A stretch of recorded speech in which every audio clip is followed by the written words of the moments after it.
नमस्कार, आप देख रहे हैं पीडीएस न्यूज। मैं हूं पीसी सैनी। देव संस्कृति लाइब्रेरी स्थापना के 2 वर्ष पूर्ण होने पर लाइब्रेरी में रखा गया मोटिवेशन डे।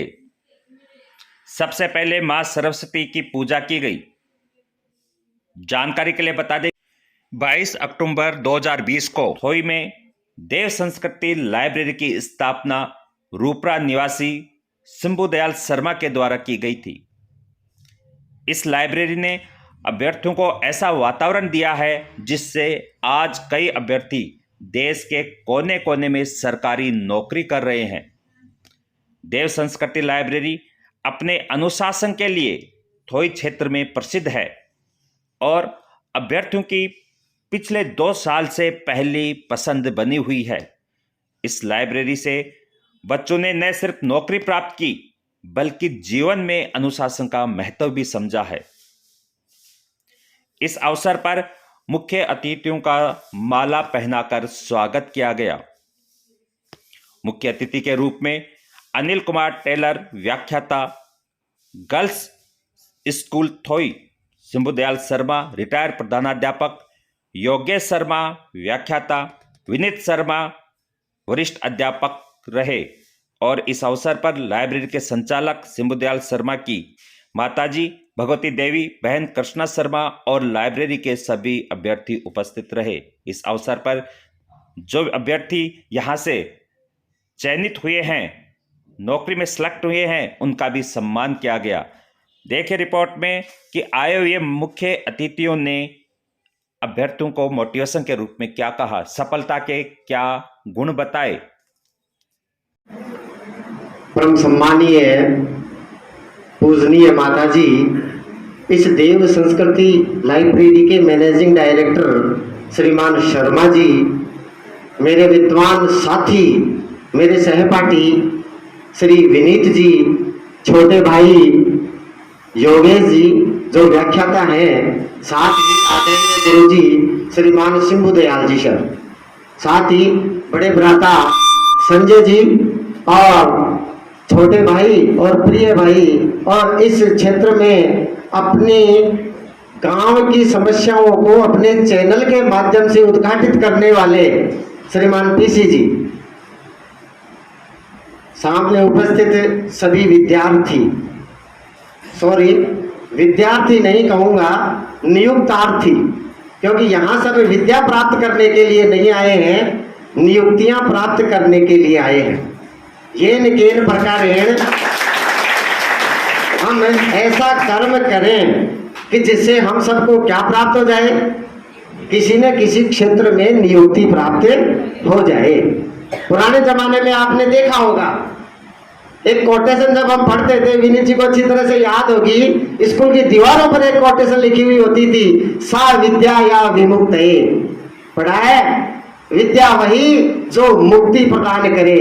लेकिन वर्तमान परिप्रेक्ष्य को हम देखें, उसका आकलन करें तो हमें पता लगेगा कि वो कोटेशन आज के परिदृश्य में बदल गई है। कोटेशन क्या हो गई है? सा विद्या या नियुक्त।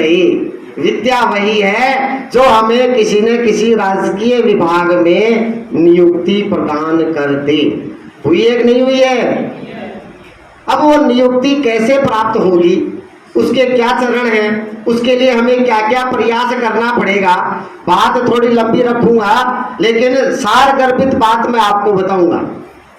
उस नियुक्ति को प्राप्त करने के लिए आप सब यहाँ पर आते हो, अपना समय व्यतीत करते हो, अपना दिमाग इन पुस्तकों में खपाते हो, क्या यही सब कुछ पर्याप्त है? नहीं, यह सब कुछ पर्याप्त नहीं है। उसके लिए साथ आपको अन्य और गतिविधियां करनी पड़ेंगी। गतिविधियां क्या क्या हैं? गतिविधियां हैं, नंबर 1 गतिविधि, एक गतिविधि बताऊंगा, एक गतिविधि का उदाहरण देकर के अपनी बात को रखूंगा। सबसे पहले हमारे को करना पड़ेगा अभ्यास। क्या करना पड़ेगा? दूसरी चीज है समय की महत्ता। क्या है? समय की महत्ता। तीसरी चीज विचार, दिमाग में क्या होना चाहिए? विचार। चौथी चीज किसी की परवाह नहीं करना, चाहे हमारे सामने कोई हो, किसी की भी परवाह नहीं करना है। हमारा जो ध्येय है, जो लक्ष्य है, उस लक्ष्य को प्राप्त करने के लिए हमारे को सतत प्रयास करना है। उसके लिए क्या करना? किसी की भी परवाह नहीं करना। और पांचवी चीज मैं रखूंगा कि आप सब यहाँ नियुक्तार्थी हो, सारे के सारे नियुक्तार्थी, एक जो विद्यार्थी होता है उसके क्या लक्षण होते हैं, वर्तमान में क्या लक्षण हो गए, और उन लक्षणों को कैसे बदल करके अपने जीवन को बदलना है, इसके बारे में अपनी बात रखूंगा। सबसे पहले मैंने नंबर 1 एक चीज रखी है। कौन सी चीज रखी है? अभ्यास। पढ़ते सब हैं, सबको पता है ना, पढ़ते सब हैं, लेकिन सफल वही होता है जो क्या करता है? अभ्यास करता है। आपको पता होगा हिंदी में 2 आए, सब जानते हैं, करत करत अभ्यास के जड़मति होत सुजान। सब सुजान बन जाते हैं क्या? अभ्यास करने से बनते हैं? क्यों नहीं बनते? कैसे बना करते हो? बनते हैं, क्यों नहीं बनते? एक बार की बात बताता हूँ, आप एक उदाहरण मैं आपके सामने रखना चाहता हूँ। 2004 की बात है। ब्रेड हॉग ऑस्ट्रेलिया का एक बॉलर था, लेग स्पिनर था। शेन वॉर्न की कमी उसने पूरी की थी। सचिन तेंदुलकर को बॉलिंग कर रहा था, पहली बॉल पर उसने सचिन तेंदुलकर को क्या कर दिया? होल्ड कर दिया। सचिन तेंदुलकर को बोल्ड कर दिया। खुशी से नहीं समाया। क्यों? क्योंकि उस समय जो सचिन तेंदुलकर था उसका पूरे विश्व में क्या माना जाता था? एक लोहा माना जाता था, गॉड ऑफ द क्रिकेट, भगवान कहा जाता था क्रिकेट का। मैच समाप्त हुआ। मैच समाप्त होने के बाद में वो खुशी के साथ तेंदुलकर के पास आया, बॉल लेकर के आया कि मैंने इस बॉल से आपको क्या किया है? आउट किया है। मैं आपका इस बॉल के ऊपर ऑटोग्राफ लेना चाहता हूं। सचिन ने ऑटोग्राफ दिया। ऑटोग्राफ के साथ एक चीज लिखी, it will never happen again. ये जो क्षण है वो तेरी लाइफ में दोबारा कभी नहीं आएगा। और आपको विश्वास नहीं होगा कि उसके बाद में चाहे टेस्ट हो, चाहे वनडे क्रिकेट हो, चाहे T20 हो, इवन IPL हो, लगभग 30 से 35 बार ब्रेड हॉग और तेंदुलकर का सामना हुआ, लेकिन ब्रेड हॉग तेंदुलकर को कभी आउट नहीं कर पाया। तेंदुलकर से पूछा कि आपको ये आउट क्यों नहीं कर पाया? तो उन्होंने कहा अभ्यास। क्या किया है मैंने? अभ्यास किया है। शेन वॉर्न को मैंने देखा है, ये शेन वॉर्न का अनुज आया यहाँ पर, लेग स्पिन करता था तो मैं लेग स्टंप का ग्लास लेकर के खेलना मैंने शुरू कर दिया, और इतना मैंने अभ्यास किया कि ये ब्रेड हॉग जीवन में कभी भी दोबारा मेरे को आउट नहीं कर पाए। फिर सबसे इंपॉर्टेंट बात क्या है कि मैंने कमिटमेंट कर दिया था। क्या कर दिया था? कमिटमेंट कर दिया था कि ऐसा क्षण तेरी लाइफ में ब्रेड हॉग दोबारा कभी नहीं आएगा। तो ऐसा ही कमिटमेंट अपने को क्या करना है? यहाँ पे आते हैं कि नहीं, मेरे को क्या प्राप्त करनी है? नियुक्ति प्राप्त करनी है। यदि कमिटमेंट में कमी होगी, वो कमिटमेंट कभी पूरा नहीं होगा। इसलिए कमिटमेंट को पूरा करना है तो सदैव क्या करना है? अभ्यास करना है। अभ्यास से संबंधित एक कहानी आपके सामने और रखूंगा। महान चित्रकार पिकासो, यदि नाम सुना होगा आपने, महान चित्रकार पिकासो थे। एक बार वो अमेरिका के एयरपोर्ट से बाहर आ रहे थे। तो उनकी एक फैन थी महिला, वो उनको मिली। अरे महान चित्रकार पिकासो मेरे सामने निकल रहे हैं। वो उनके पास गई, उनको प्रणाम किया कि बहुत क्या चाहिए? कि आप मेरे लिए जल्दी से चित्र बना करके दे दीजिए। पिकासो ने क्या किया? 30 सेकेंड, इवन 30 सेकेंड, 30 सेकेंड में एक चित्र बना करके दे दिया, और उसे ये कहा कि जा ये चित्र लेके जा, जब इसको तू बेचेगी तो 50 लाख रुपए इस चित्र के मिलेंगे। कितने रुपए मिलेंगे?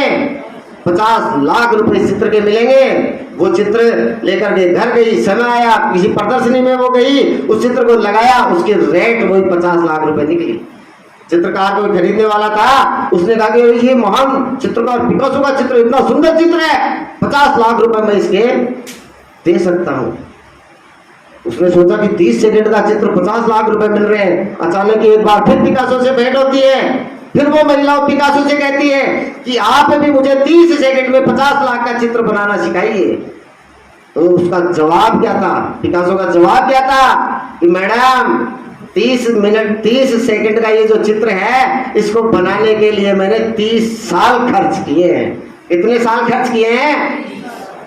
30 साल खर्च किए हैं। तो आपके सामने आप ये जो देख रहे हो कि यार ये नियुक्ति लग गई, छोटा भाई नियुक्ति लग गया, पा गया, अपने जीवन में उन्नति कर रहा है, ये लग गया, वो लग गया, ये लग गया, अरे मैं क्यों नहीं लग रहा? क्यों? क्योंकि इन्होंने अपने जीवन का तर्पण उस नियुक्ति को पाने के लिए किया है, तब जाकर के वो क्या प्राप्त किए, उन्होंने नियुक्ति प्राप्त की है। तो यदि हमें भी नियुक्ति प्राप्त करनी है तो हमें क्या करना पड़ेगा, अभ्यास करना पड़ेगा। और अभ्यास भी कैसा अभ्यास करना पड़ेगा, जिस अभ्यास को हम कभी भूल न पाए, ऐसा अभ्यास अपने को करना पड़ेगा। दूसरी चीज मैंने क्या बताई आपको, समय की महत्ता। क्या बताई, समय की महत्ता। समय कितना महत्वपूर्ण होता है, इसके बारे में अपने को थोड़ा ध्यान में रखना चाहिए।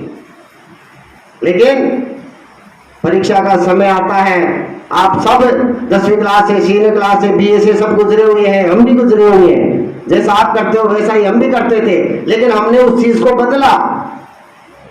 परीक्षा सुबह होती है, बोर्ड के एग्जाम आती है, सब बच्चे टाइम टेबल बनाते, इतनी बजे से इतनी बजे तक पढ़ूंगा, रात को 9 बजे से 10 बजे तक हिंदी पढ़ूंगा, 10 से 11 अंग्रेजी पढ़ूंगा, 11 से 12 अंग्रेजी पढ़ूंगा, सुबह 3 बजे अर्ली इन द मॉर्निंग उठ जाऊंगा और फिर ये पढ़ूंगा।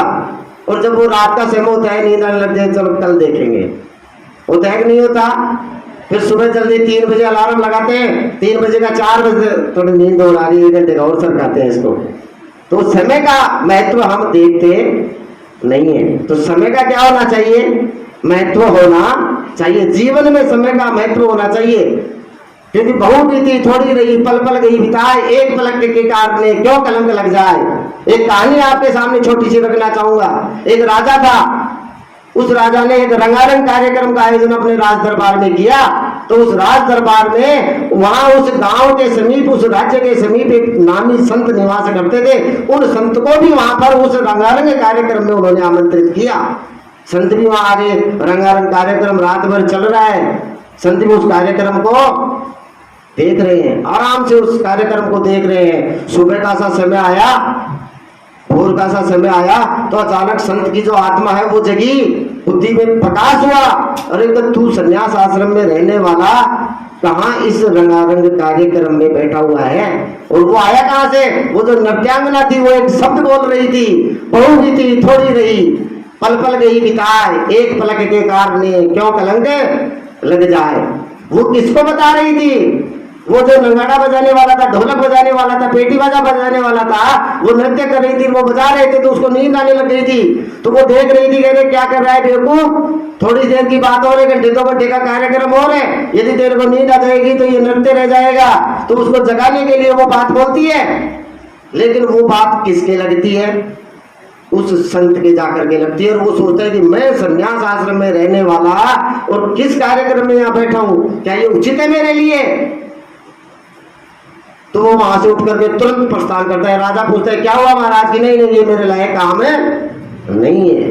वो उठ करके चलता है, देखना पहले तो कौन सचेत हुआ उस बात से, वो ढोलक बेटी बाजा बजाने वाला सचेत हुआ, दूसरी बार कौन सचेत हुआ, वो संत सचेत हुआ।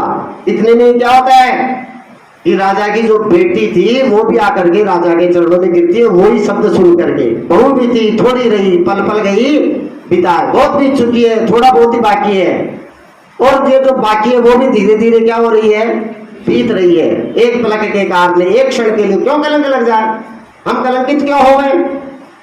तो वो राजा के चरणों में गिरती है। तो राजा पूछता है बेटी क्या हुआ, तो वो कहता है कि महाराज मेरी शादी नहीं कर रहे थे आप, तो मैं आपका एक सेनापति है उससे प्रेम कर रही थी, तो आज हमने ये निर्णय लिया था कि आज रात को मैं आपके सेनापति के साथ यहाँ से जाकर के विवाह कर लूंगी। लेकिन इस नृत्यांगना के इन शब्दों ने मेरे को क्या किया, सोचने पर मजबूर किया कि आज नहीं तो कल आप मेरी शादी अवश्य कर ही देंगे।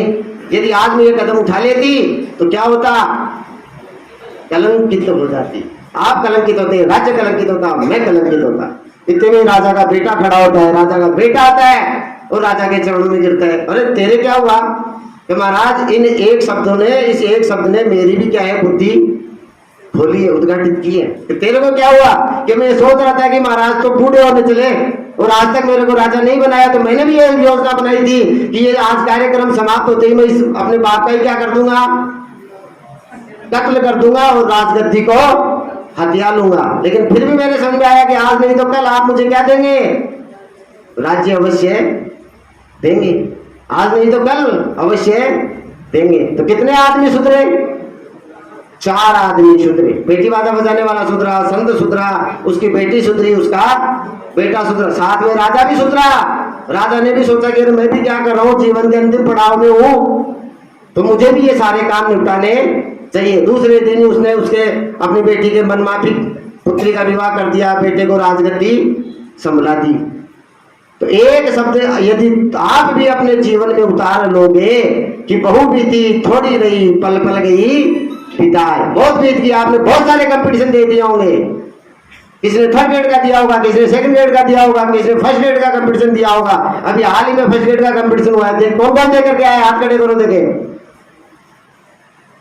अभी सेकंड ग्रेड का आने वाला है 1 महीने में, उसके बाद में जनवरी में रीट थर्ड ग्रेड का आने वाला है। कोई पटवारी में लग रहा है, कोई ग्राम सेवक में लग रहा है। तो एक मन में ऐसा भाव जगाओ कि अब बहुत हो गया, तैयारी बहुत कर रहे हैं, ये मेरा क्या है होना चाहिए, अंतिम प्रयास होना चाहिए। और मैं इस अंतिम प्रयास को अपने पूरी ताकत के साथ लड़ूंगा और क्या करूंगा, उस जो नौकरी के लिए मैं प्रयास कर रहा हूं, उस नौकरी को अपने जीवन में अवश्य प्राप्त करूंगा। ये अपने मन में होना चाहिए। तो पहली चीज क्या बताई, अभ्यास। दूसरी चीज क्या बताई, समय का महत्व। समय को पहचानिए आप कि समय कितना कीमती है, समय कितना बलवान है, और ये समय आपकी दिशा कैसे बदल सकता है। क्यों? क्योंकि समय को पहचान करके जो समय को समय देता है, उसका समय अवश्य बदलता है। समय को पहचान करके जो समय को महत्व देता है, समय उसका समय अवश्य बदलता है, इसमें किसी प्रकार की कोई संदेह नहीं है। तीसरी चीज बताई मैंने आपको, विचार। मन में विचार होना चाहिए कि मुझे क्या करना है, ये मन में अवश्य विचार होना चाहिए। ये नहीं होना चाहिए विचार कि सुबह तो किसी दाढ़ी कटवाने गए, बाल कटवाने गए, नाई को देखा, या नाई बन जाए तो ठीक रहेगा। आता है क्या कभी ऐसा विचार, ये भी ठीक पैसे कमा रहे हैं, दिवाली का सीजन है, नाई बन जाए। महिलाएं हैं, ब्यूटी पार्लर में जाती होंगी, देखती होंगी, 200 रुपये लेती है, ये ठीक है, 10 पेशेंट भी आ गए।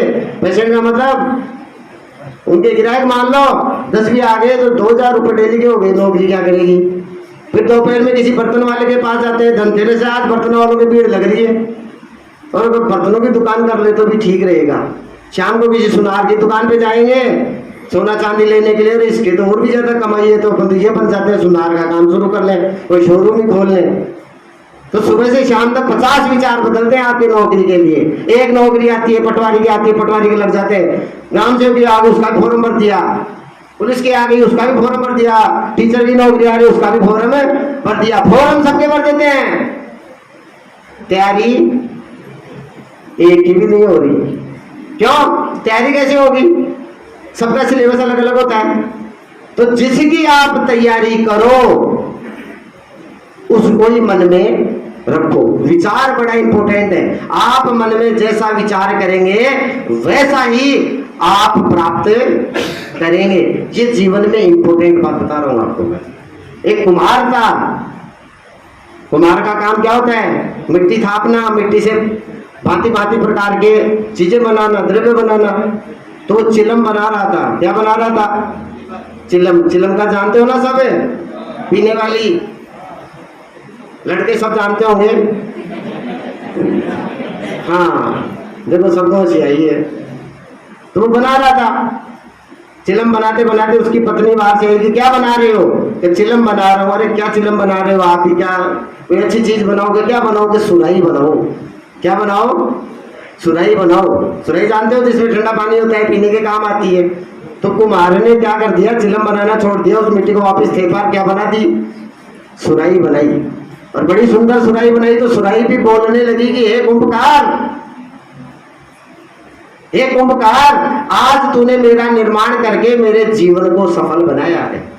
कुम्हार ने पूछा कि कैसे सफल बनाया है? कि तेरे मन में पहले विचार चल रहा था कि क्या बनाना है? चिलम बनाना है, कि मैं खुद भी जलती दूसरों को भी जलाती। लेकिन अब तूने मुझे क्या बना दिया?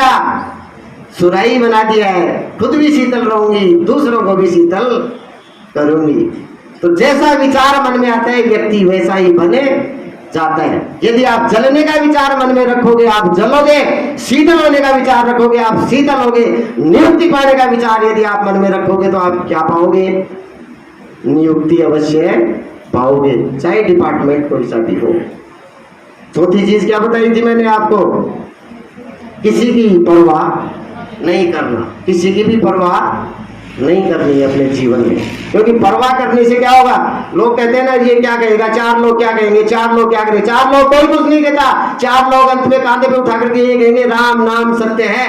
तो चार लोगों की अपने को परवाह नहीं करनी है। हनुमान जी की पूंछ की तरह मजबूत बन जाओ, चाहे कोई कितना ही कोशिश करे उसको कोई उखाड़ ही नहीं सके। कहानी सुनाओ हनुमान जी की पूंछ से संबंधित आपको एक कहानी है। हनुमान जी गए लंका में माता सीता का पता लगाने के लिए, और कौन सा था विनीत जी? वो था ना जिसमें माता सीता जी रहा करती थी, अशोक वाटिका। पता लगा लिया, भूख लग रही है माता, क्या करूं, पेड़ को तो वो खा ले। खाया कम, उखाड़ा ज्यादा। किसे उखाड़ा? पूंछ से उखाड़ा। बंदर का क्या काम, किसे उखाड़ना है? पूंछ से उखाड़ने का काम है। सैनिक गए दौड़े दौड़े, किसके पास गए? रावण के पास गए कि महाविशाल का एक वानर अपने अशोक वाटिका में आया है और महाराज अपनी पूंछ से सारे चीजों को उखाड़ उखाड़ करके फेंक रहा है। तो राजा ने अपने बेटे अक्षय कुमार को भेजा, सेना उसके साथ भेजी। थोड़ी देर के बाद वापस सैनिक आए कि क्या हुआ कि उस पूंछ का लपेटा मार करके और पूंछ से अक्षय कुमार का तो क्या कर दिया, काम तमाम कर दिया। देखा रावण ने, देखा इसका पूंछ हुआ, क्या हुआ, बड़ी इंपोर्टेंट चीज हो गई है, तो पूंछ ही परेशान कर रही है, हैं? धनुष नहीं, कोई तीर नहीं, कोई भाला नहीं, कोई गोटा नहीं, कोई अस्त्र नहीं, कोई शस्त्र नहीं, केवल पूंछ ही शस्त्र होगी। पूंछ हुआ, क्या हुआ, तो क्या करें? तो फिर से सेना भेजो, सभी प्रकार की सेना भेजो, घुड़सवार भी भेजो, रथ सवार भी भेजो, पैदल सवार भी भेजो, सारे प्रकार की सेना भेजी। थोड़ी देर बाद फिर सैनिक आए कि क्या हुआ, कि साहब सारे के सारे डामाडोल हो गए, सारे ही मर गए। कि क्या हुआ, तो उसके सामने कौन कौन गया? तो महाराज जो सामने थे वो तो फिर भी थोड़ी देर के लिए लड़े, लेकिन जो पीछे थे वो तो कहीं टिकी नहीं पाए थे। क्यों? आप फिर बुरा मानोगे, क्यों? कि पूंछ, उस पूंछ का लपेटा मार मार करके क्या कर दिया हनुमान जी ने? सबको घायल कर दिया, सबको मार दिया। अब कहते हैं कि रावण के पास एक अमर सेना थी जो कभी मर नहीं सकती थी, उसको भेजा। किसको भेजा? उसको भेजा। तो वो त्रिजटा थी एक, माता सीता की सेवा करने के लिए। हनुमान जी का संवाद हुआ कि क्या हुआ त्रिजटा, कैसे परेशान हो रही कि रावण अब अमर सेना को भेज रहा है तेरे को मारने के लिए, वो सेना तो ऐसी है कि तू मार ही नहीं सकता। आने दे। वो भी आई, सेना भी आ गई, अमर सेना आ गई। हनुमान जी ने तो प्लान बना रखा था ना, पूरी सेना अमर सेना आई, पूंछ का लपेटा लिया अच्छी तरह से और ऐसा घुमा करके उनको फेंका कि वो सीधा पृथ्वी के ऊपर गुरुत्वाकर्षण से बाहर चले गए। वापिस आने का काम नहीं है। आ सकते हैं क्या वापिस से? वापिस आने का काम ही नहीं है। फिर सैनिक गए रावण के पास का, अमर सेना का क्या हुआ कि महाराज पूछो मत, वो भी गई। किसके कारण? तो पूंछ के कारण। अरे पूंछ हुई, क्या हुई? उसकी पूंछ तो मैं उखाड़ूंगा। तो वो रावण खुद आया। कौन आ गया? रावण खुद आ गया। हनुमान जी बैठे हुए थे, फल खा रहे थे, पीछे से हनुमान जी की पूंछ पकड़ ली। पूंछ पकड़ते हनुमान जी को पता लग गया किसने पूंछ पकड़ ली, रावण ने। किस लिए आया था वो? पूंछ उखाड़ने के लिए। हनुमान जी उड़ने लगे आसमान में, आसमान में ले गए ऊपर। अब जो रावण उनकी पूंछ उखाड़ने के लिए आया था वो भगवान शंकर से प्रार्थना कर लेगा कि भगवान शंकर ये पूंछ उखड़ न जाए, अन्यथा मैं कहाँ जाऊंगा, नीचे आ जाऊंगा। तो अपने आप को ऐसा बनाना है कि कोई भी हमारी पूंछ उखाड़े ना सके, इतना बुलंद अपने आप को बनाना है। लोग आपकी पूंछ उखाड़ने के लिए पूरा प्रयास करेंगे, पूरा प्रयास करते हैं। आप देखो आपके पड़ोस में, देखो आपके शुभ चिंतक कम मिलेंगे, आपके निंदक ज्यादा मिलेंगे कि ये न कई प्रकार ये किसी तरह से नौकरी न लग जाए। क्यों? क्योंकि भारतीय परंपरा संस्कृति है, भारत के लोग हैं हम। हमारे घर में लाइट चली जाती है तो हम सबसे पहले ये पूछते देख कहते हैं पड़ोसी की आ रही है कि नहीं आ रही। फिर वो कहता है कि नहीं आ रही, फिर ठीक है मामला, उसके आ रही है टेंशन हो जाएगी। तो दूसरों की हमारे को परवाह नहीं करनी है। किसके समान बनना है? एक छोटी सी मेंढक की कहानी आपको और बताऊंगा। एक मेंढक था, एक खंबे के ऊपर चढ़ रहा था, चिकना खंबा था। आज इस लाइब्रेरी को 2 साल पूरे हो गए हैं। मैं पहली बार इस लाइब्रेरी में आया हूँ। परिवार के होने के बावजूद मैं नहीं आ पाया क्योंकि समय नहीं मिल पाता। अपनी व्यवस्था इतनी ज़्यादा हो जाती है कि हम चाहकर भी नहीं आ पाते।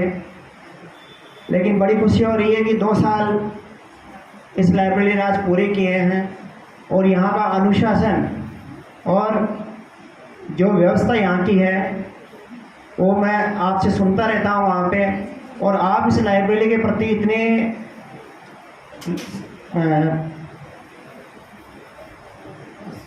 लाइब्रेरी के प्रति इतने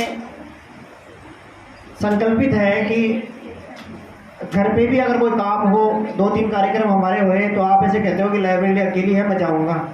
ये आपका सिर्फ अनुशासन ही है कि आप लाइब्रेरी के प्रति इतनी संकल्पित हैं। यहाँ आपका अनुशासन कि आप 1 मिनट भी यहाँ छोड़ नहीं पाते, इसीलिए सभी बच्चे यहाँ पढ़ने आते हैं। जैसे अनिल जी ने बताया, बहुत कुछ बता दिया ये। और पहले मैं आपके मेरे बारे में बताऊंगा।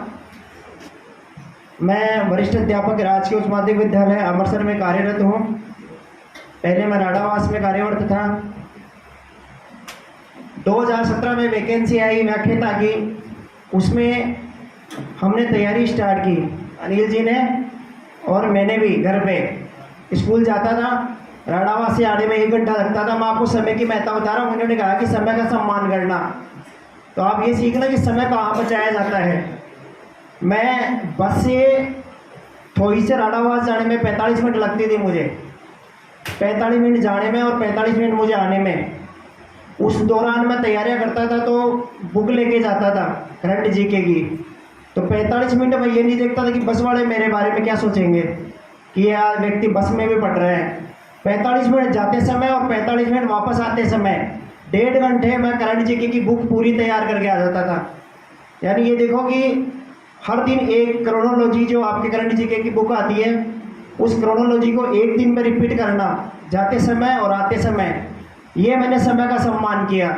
अगर आपको कुछ बनना है तो सबसे पहले समय का सम्मान करना पड़ेगा। दूसरी बात, अभी आपने बताया अनिल जी ने कि अगर आपकी लाइफ में सबसे बड़ी अगर दुविधा है वो तो मोबाइल है। हो सकता है आपको बुरा लगेगा, लेकिन अगर वास्तव में आपको सफल होना है तो आप मोबाइल से जितने दूर रहेंगे उतनी ही सफलता आपके पास में आएगी। मैं इसको प्रूव कर दूंगा, गारंटी है इस बात की। हो सकता है आप ऑनलाइन क्लासेस लेते हो, ऑनलाइन पढ़ते हो, लेकिन उसका एक निश्चित क्राइटेरिया रखिए कि मुझे इतने समय में ऑनलाइन क्लासेस लेनी है। 24 घंटे तो ऑनलाइन क्लासेस नहीं ले सकते हो। और दूसरी बात मैं कहूँगी, ऑनलाइन क्लासेस लेके ही सफलता की गारंटी नहीं है। सफलता की गारंटी है अच्छी बुक्स पढ़ना। तो आप दोस्त बनाइए अच्छी बुक्स को। अच्छी किताबें जब तक नहीं खरीदोगे, जब तक सफलता की कोई गारंटी नहीं है। अच्छी किताबें लाओगे, अच्छे नोट्स बनाओगे, खुद मेहनत करोगे तो वास्तव में सफलता मिलेगी। मैंने खुद किया है। मैं 2010 से वरिष्ठ अध्यापक था। 2017 में हमने तैयारी की, मेरा भी चयन हुआ था अनिल जी के साथ में संस्कृत व्याख्याता के रूप में। सहयोग ऐसा है कि दोनों का सब्जेक्ट संस्कृत ही है। मेरी 66वीं रैंक थी और आपकी दूसरी रैंक थी। और जब हमारा कॉन्फिडेंस देखो कि पेपर देने के बाद हम जब मिले तो थोड़ी में, तो मैंने ये कहा कि आपके नंबर देख के आपके टॉप 10 में रैंक आएगी। ये बोलेगी मुझे विश्वास नहीं है, मैं कह रहा हूँ। और मुझे विश्वास था कि मेरी टॉप 100 में रैंक आएगी। ये पता नहीं था 66 में आएगी, लेकिन ये पता था कि टॉप 100 में आएगी क्योंकि पेपर हम देख के आए थे। इतना कॉन्फिडेंस आप में भी होना चाहिए। तो वही बात हुई, जब रिजल्ट आया आपकी दूसरी रैंक आई और मेरी 66वीं रैंक आई। वो बात अलग थी कि पोस्टिंग सही जगह नहीं मिलने के बाद मैं उसको ज्वाइन नहीं कर पाया और यथावत द्वितीय श्रेणी शिक्षक के रूप में ही अभी कार्यरत हूँ। पीछे योगेश कुमार शर्मा, ये व्याख्याता भौतिक विज्ञान, ये उसी भर्ती के लगे हुए हैं। और एक मेरा छोटा भाई नवीन कुमार शर्मा। आपको मैं बता दूं, मैं सिर्फ इनको पढ़ाने के लिए तैयारियां करता था। रात को मैं खूब पढ़ता था, सुबह इनसे। अभी अनिल जी ने आपको ये बताया कि अभ्यास जरूरी है। तो ये क्या कि दोनों नए थे कंपटीशन में, कंपटीशन में अनुभव नहीं था, तो रात को मैं पढ़ता था, वो टॉपिक सुबह इनसे क्लियर करता था। और जो टॉपिक क्लियर करता था उनका इतना कॉन्फिडेंस बढ़ा कि पहले ही प्रयास में वो व्याख्याता बन गया। और पीछे योगेश जी बैठे हैं, ये भी उसी 2017 की भर्ती में फिजिक्स से व्याख्याता बन गए। इन दोनों का सब्जेक्ट भौतिक विज्ञान है। तो मैं आपको ये कहानी इसलिए बता रहा हूँ कि कल आप आने वाले व्याख्याता होंगे, आने वाले द्वितीय श्रेणी अध्यापक होंगे, तृतीय श्रेणी अध्यापक होंगे, लेकिन उसके लिए दृढ़ लगन और इच्छा शक्ति होनी चाहिए। मुझे याद है 2011 में फर्स्ट ग्रेड के लिए जब इंटरव्यू सिर्फ सिलेक्शन होता था, उस समय मैंने तैयारियाँ की, कुछ नंबरों से मैं रह गया, उस समय बड़ा निराश हुआ। लेकिन उसी समय वापस तैयारियाँ की और 21 दिन बाद, केवल 21 दिन बाद द्वितीय श्रेणी भर्ती का पेपर था। तो मैं रात दिन ऊपर, अब तो पहले लाइब्रेरियाँ नहीं हुआ करती थी, ऊपर वाले कमरे में जाके सुबह 6 बजे कमरे में बंद करना और रात को शाम को 6 बजे निकलना, उस दौरान सिर्फ नहाने के लिए और भोजन करने के लिए मैं नीचे आता था। ऐसे दिमाग में ये जच गई कि सेकंड ग्रेड लेना ही है, क्योंकि इंटरव्यू में तो थोड़ा सा ये सुना जाता है कि आजकल 420 से ज़्यादा होने लग गई। या तो इंटरव्यू अच्छा गया था, नहीं हो पाया, लेकिन उस ज़बरदस्त मेहनत करी। दिमाग में एक एम था कि इसको लेना है, कैसे भी करके द्वितीय श्रेणी अध्यापक बनना है। तो वो अचीवमेंट प्राप्त हुआ। उसके बाद भी मैं लगातार पढ़ रहा हूँ। आपसे गुजारिश करूँगा कि समय का सम्मान करें। अगर जिसके पास समय नहीं है उस विद्यार्थी का कोई महत्व नहीं है। आने वाला समय फिर आपकी परीक्षा लेगा, हर समय आपका हिसाब लेता है। जो स्टूडेंट आज मोबाइल में समय बिता रहा है या लाइब्रेरी में आने के बाद भी सिर्फ लीड लगा के कुछ पिक्चर देख रहा है यहाँ पे, क्योंकि यहाँ तो कोई आपको चेक करने वाला तो नहीं है, लेकिन ये समझो कि आप अपने आप को धोखा दे रहे हो। आने वाला समय आपसे उस समय पूछेगा कि वो आपने पहले समय का सम्मान नहीं किया, इसलिए आपको सफलता नहीं मिली। इसलिए वास्तव में ही कुछ बनना है, सफल होना है, तो एकाग्रचित होके सब चीज़ों को भुलाकर सिर्फ आप अच्छी बुक्स लीजिए और उनके नोट्स बना के तैयारियाँ कीजिए। जब तक आप बुक्स में मेहनत नहीं करोगे, नोट्स खुद नहीं बनाओगे, आपको सफलता वो मिलने के बहुत कम चांस हैं। आप ये देखो कि लोग पढ़ने वाले बुक्स के ढेर लगा देते हैं। वर्तमान में देखा देखी हो गई, बहुत सारी गाइडें वर्तमान में आपके मार्केट में है, अच्छी अच्छी गाइड उठा लेता हो कि ये गाइड है, ये इसकी गाइड है, लेकिन ये समझ लेना का गाइड कभी भी सफल नहीं कराती, कोई सफलता की गारंटी नहीं होती। आप जिस भी टॉपिक को क्लियर करें, मूल बुक से करें, मूल पुस्तक से करें, और उसमें भी जब आप खुद मेहनत करोगे तो समय का सम्मान करते हुए जब भी आप 6 घंटे 8 घंटे यहाँ आते हो, तो ऐसा नहीं हो कि 8 घंटे आपके ऐसे ही जाते हो कि 5 घंटे तो आप ऐसे रेस्ट कर रहे हो, 3 घंटे ही पढ़ते हो। अच्छी बुक्स लाइए और ये एम बनाइए कि आज 6 घंटे में मुझे ये बुक्स तैयार करनी है। अगर ये लक्ष्य बना के नहीं आओगे तो आपको कभी सफलता नहीं मिलने वाली। जिस तरह से मैंने तैयारियां की और करवाई, मैं ऐसे परिवार से बिलोंग करता हूँ। आपको बता दूँ, मेरे गांव वाले तो जानते होंगे कि मेरे छोटे भाई वगैरह सभी, अभी मेरे पिताजी वगैरह सारे टीचर थे और हम तीसरी पीढ़ी में भी अध्यापक हैं। मेरे छोटे भाई 2 डॉक्टर हैं। दूसरे की कहानी मैं ये बताता हूँ कि जो पहला पढ़ा था वो वास्तव में इंटेलिजेंट था, लेकिन दूसरा इतना इंटेलिजेंट नहीं होने के बाद भी सिर्फ माहौल देख के, पहले वाला सफल हुआ उसको देखकर दूसरा वाला देखा कि अपने घर में एक और लग गया, तो उसने भी दिन रात मेहनत करी और वो भी अगले प्रयास में वो भी डॉक्टर बन गया।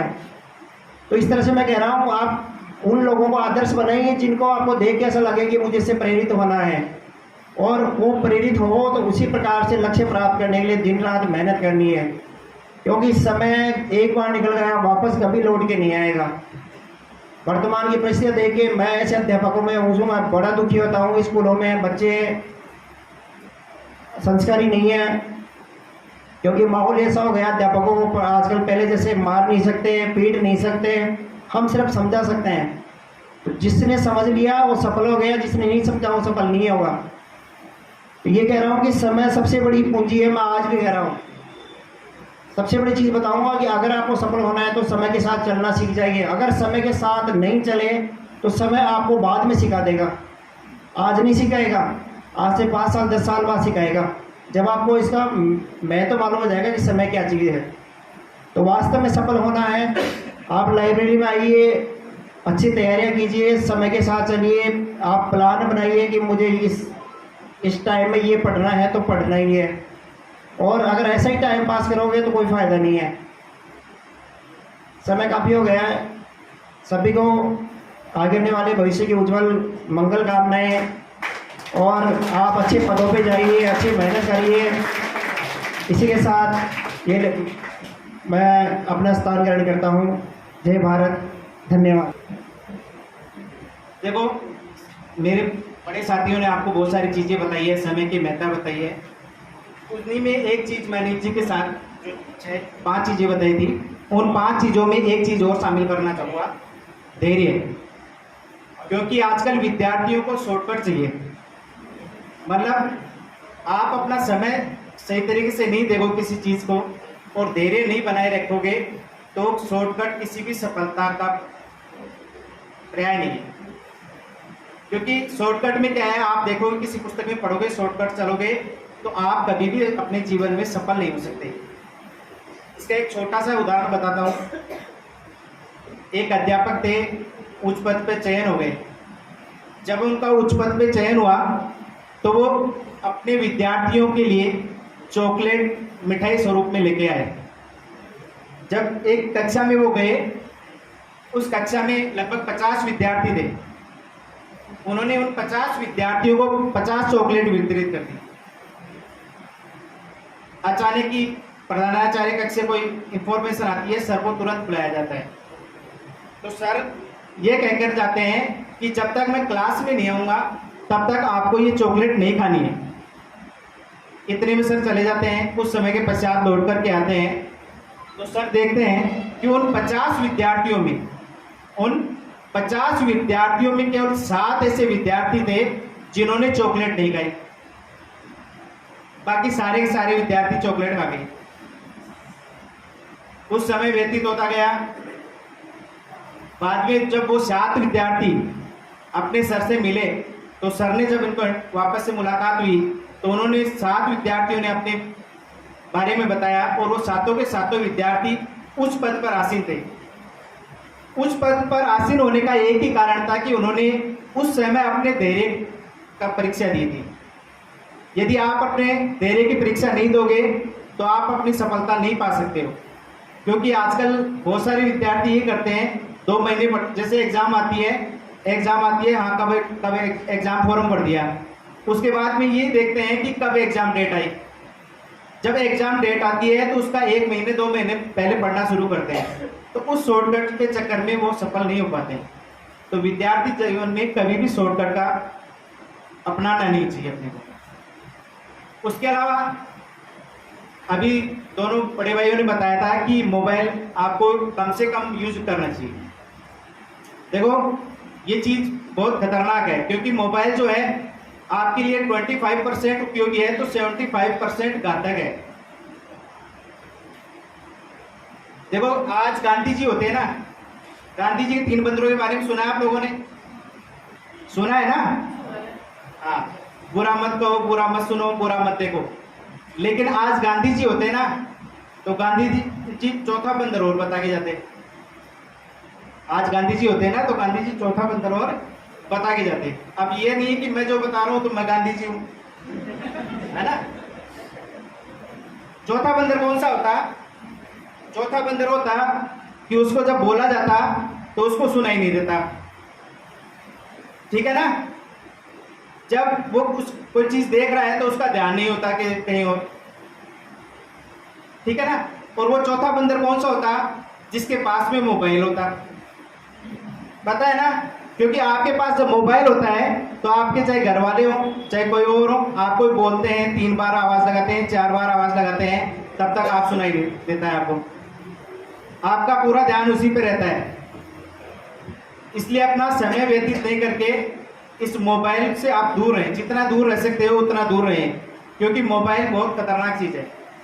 जितना आप इससे एक्सेप्ट कर रहे हो उससे ज़्यादा अपना समय व्यतीत कर रहे हो, खराब कर रहे हो। उसके अलावा समय काफ़ी व्यतीत हो चुका है और मैं देख रहा हूँ कि यहाँ जो अनुशासन बना हुआ है वो इस देव संस्कृति लाइब्रेरी की देन है कि विद्यार्थी 1.5 घंटे से डिसिप्लिन के साथ यहाँ बैठे हैं।